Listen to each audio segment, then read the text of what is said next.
यह बात न मुझसे छिपी है न आपसे छिपी है कि सोने की चिड़िया कहे जाने वाले भारत देश को लूटने में जितना नादिर शाह जैसे आक्रमणकारियों का रहा है, उतना ही यहाँ पे शासन कर रहे विदेशियों का भी रहा है। विदेशियों में चाहे वो विदेशी जो यहाँ पे कंपनियों को खोलकर हमें सुविधा प्रदान करने के उद्देश्य से आए और हम पर इस कदर से हावी हो गए कि हमें ही लूट करके चले गए, या फिर वो लोग जो यहीं पे थे, यहीं पे रह रहे थे, यहीं और यहीं का शोषण कर रहे थे, लेकिन उनका उद्देश्य कोई ट्रेडिंग या फिर कंपनी खोलना नहीं था। वो अपने दम पर यहाँ पे जीत करके स्थानों को हड़प करके और अत्याचार के माध्यम से आए। हालांकि उनका अंत भी हुआ।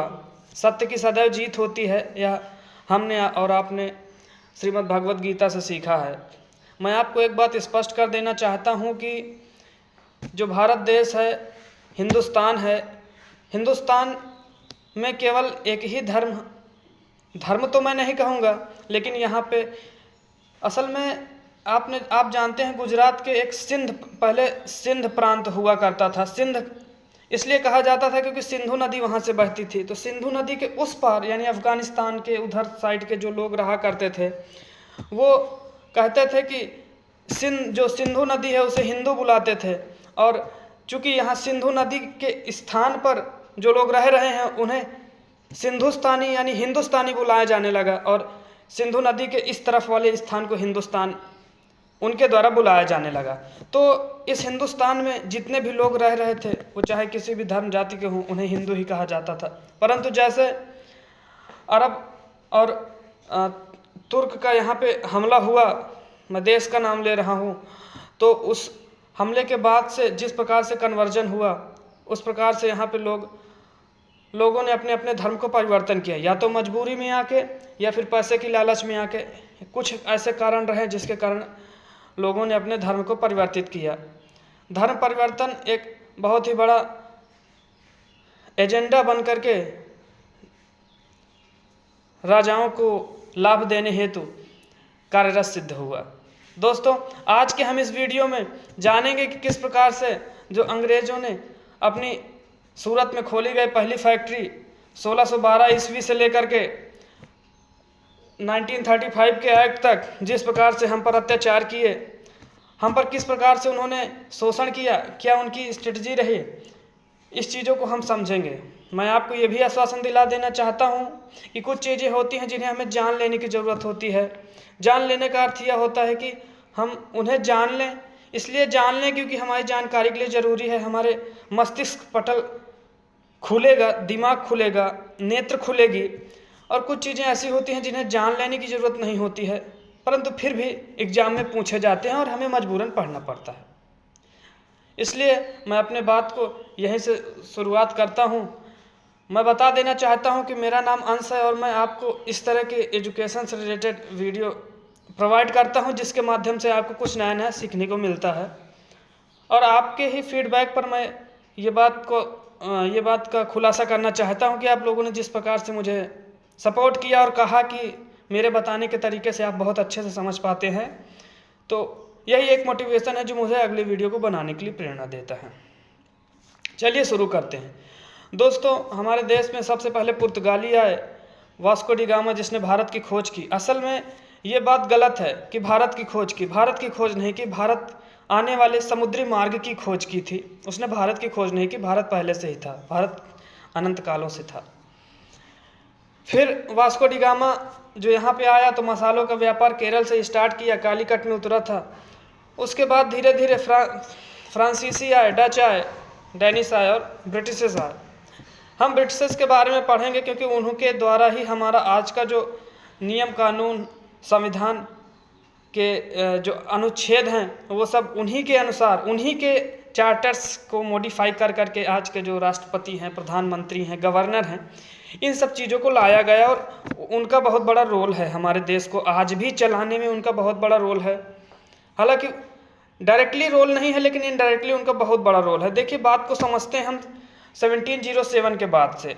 1707 ही क्यों? क्योंकि 1707 ही वह समय है जब औरंगजेब मारा जाता है, और उसके औरंगजेब के बाद के राजाओं में इतनी क्षमता, इतनी दक्षता नहीं थी कि वो इस देश को संभाल सके। देश को क्या, अपने स्थान को संभाल सके।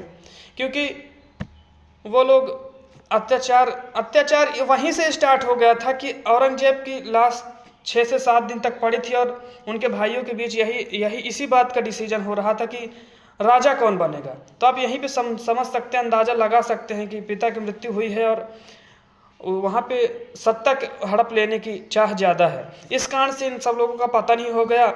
1707